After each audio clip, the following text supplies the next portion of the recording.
I want you to really because what you do in this documentary, and I've had the pleasure of watching the Alabama Brawl documentary. I've also watched Surviving Lake Lanier, one of your other bodies of work.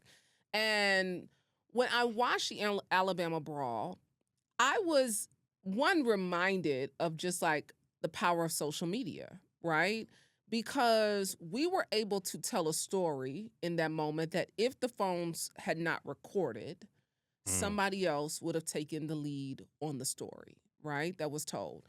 But I want you to give some historical context for people who may not be familiar with what happened in Montgomery on that river centuries before.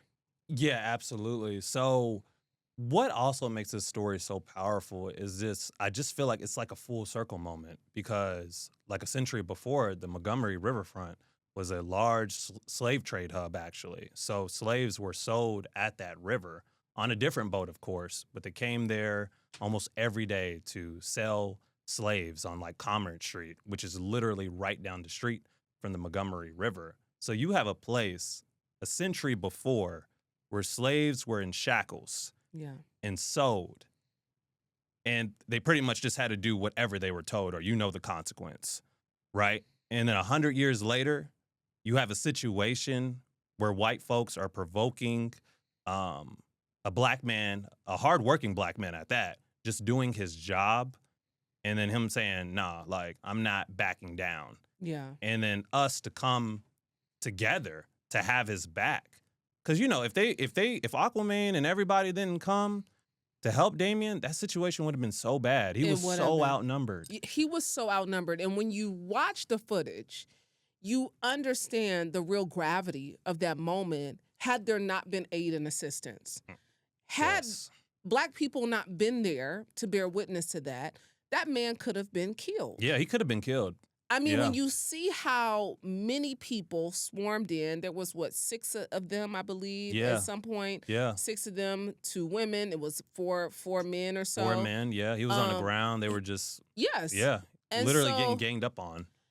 all of this is happening. And when you look at the Montgomery bus boycott, starting in Montgomery, December 5th, 1955, is the start of the Montgomery bus boycott, to then August 5th, 2023, Yeah.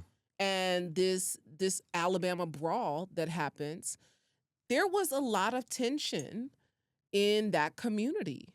Absolutely. And I actually just had a conversation with Nate Parker, who did Birth of a Nation. And he kind of talked about that as well, where it's just like there's a lot of us, right, especially in the South, where the temperature's already risen because there's so much history behind it. Yeah. So it's like, for some individuals, if you try us, it's all the way up because we know like our history, what has came before us, and we're just like, nah, like we for what? Like you can't talk to me like it's back in the day no more. You know what I mean? So when he said that, I was like, that's so accurate. So when we look at the Montgomery bus boycott, Rosa Parks to just say, I'm not getting up just because you say that, right?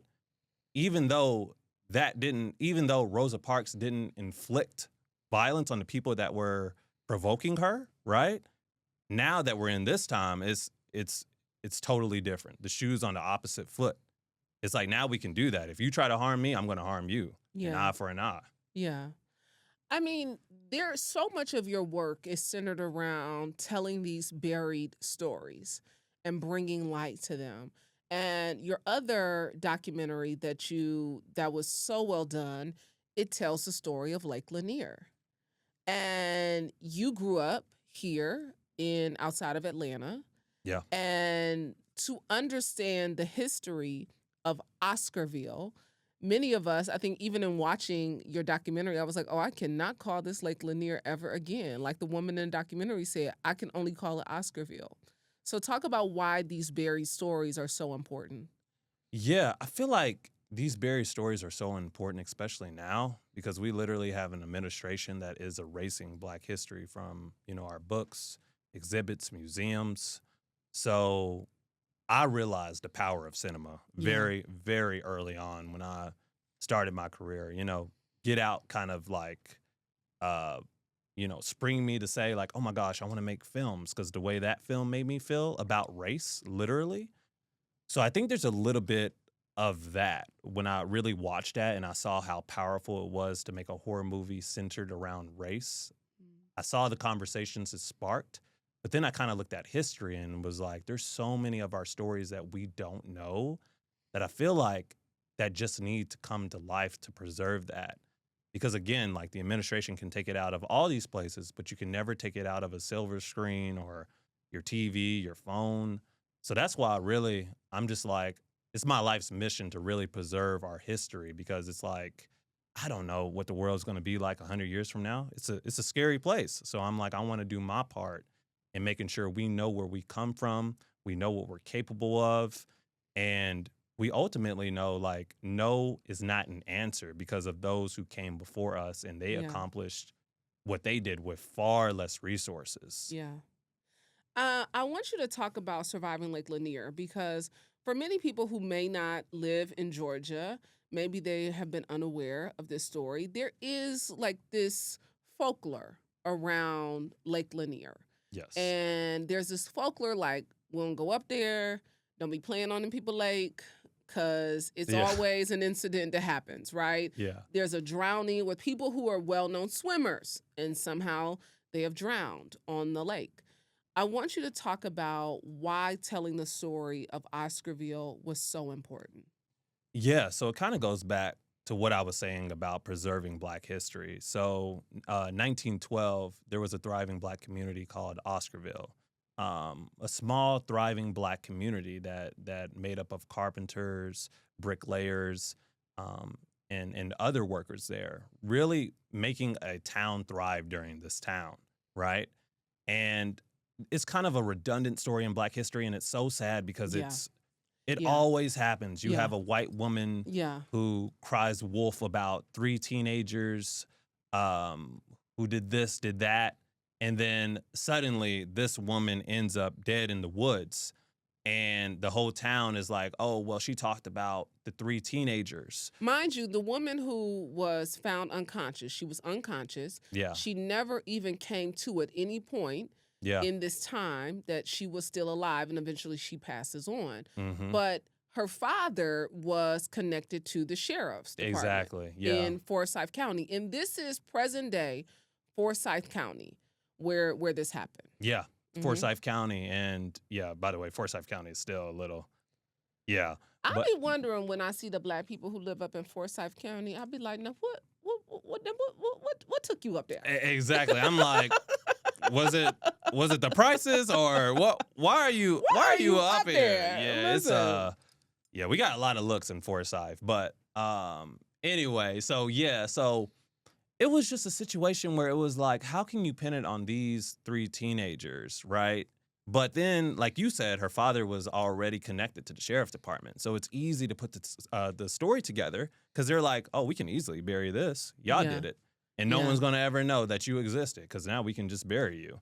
I mean, because the 3 people, there were 3 teenagers that were accused in 1912 of the rape and eventual murder Mm-hmm. of this white girl. Mm-hmm. One was a young girl, Yep. and 2 young men. Yep. And one was, I think the youngest was 17 years old. Yeah, the youngest was 17. Yeah. I think that was Daniel Knox. Yeah, so he was the youngest one. And literally, they had a trial for this, right? When they got pinned on them, they had a trial, and the trial ended in the same day. And they were like, you're guilty. Yeah. Now we will hang you, as we have spectators outside watching you get hung, and we will celebrate. Yeah. That is how wicked, like, the times were. Because all of this from capture to trial to execution was like a couple weeks. Yeah, a a couple matter weeks. of like 3 weeks. Yeah, a matter of 3 weeks. Yeah. But the trial ended like the same day of like, Yeah. yeah, you're guilty. Now it's time to arrange. It's literally like the death penalty, but Yeah. like quick, like very quick. And, so that story right there, I felt like with all that historical context that we just talked about, and the stories we don't know, as I told you, we don't even know what else happened in Oscarville, right? So before the mob ultimately destroyed it after, they were convicted and hung. So all that is under Lake Lanier. Yeah. Alongside again with the stories we don't know. So I'm like, there's a lot of bloodshed down here. There's a lot of stuff that is unjust down here. So in my opinion, I'm very spiritual. So I'm like, it makes sense that, you know, like drownings happen here even to well-known swimmers. A lot of people will say, "Oh, they're not wearing a life vest." I know some people they wore a life vest and Still drown. they still drowned. If that blessed you, trust me, you've only scratched the surface. There's so much more wisdom, truth, and transformation waiting in the full conversation. Click the link in the caption below to watch the entire interview. And don't forget to like, comment, and subscribe so you never miss an episode of Vault Empowers Talks.